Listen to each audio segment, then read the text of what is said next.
কিন্তু ইতিহাস সাক্ষী, যুগে যুগে নমরুদ, ফেরাউন সহ, মার্কস, লেনিন সহ সারা পৃথিবীতে, রেজা শাহর মতো লোক সহ পৃথিবীতে আওয়ামী লীগের মতো দল যারা করে, হাসিনার মতো যারা, তারা পৃথিবীর শান্তি বিঘ্নিত করার জন্য যুগে যুগে চেষ্টা করেছে।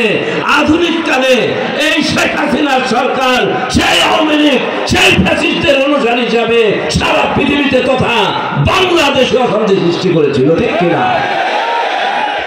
এরা বাংলাদেশে এমন অশান্তি সৃষ্টি করেছিল, স্বৈর শাসন কায়েম করেছিল, কাউকে কথা বলতে দেয় নাই। আজকে যে আমরা এখানে সমবেত হয়েছি, এটা আল্লাহর খাস মেহরবানি ছাড়া আর কিছু নয়। তাই আমাদের ঐক্যবদ্ধ হতে হবে। এই ধরনের ফেরাউনি শাসক, এই ধরনের ফ্যাসিস্ট বা স্বৈর শাসক যাতে বাংলার জমিনে আর মাথা চাড়া দিয়ে উঠতে না পারে, সেই জন্য ঐক্যবদ্ধ হয়ে আমাদের সংগ্রাম করতে হবে, হুঁশিয়ার থাকতে হবে, ঐক্যবদ্ধ হয়ে কাজ করতে হবে এবং আল্লাহর জমিনে আল্লাহর দিন যাতে বিজয়ী হয়, এই জন্য ঐক্যবদ্ধ আমাদের চেষ্টা করতে হবে।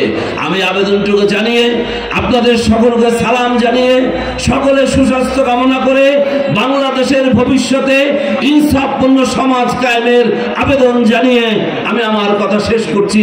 আসসালামু আলাইকুম ওয়া রাহমাতুল্লাহি ওয়া বারাকাতুহু।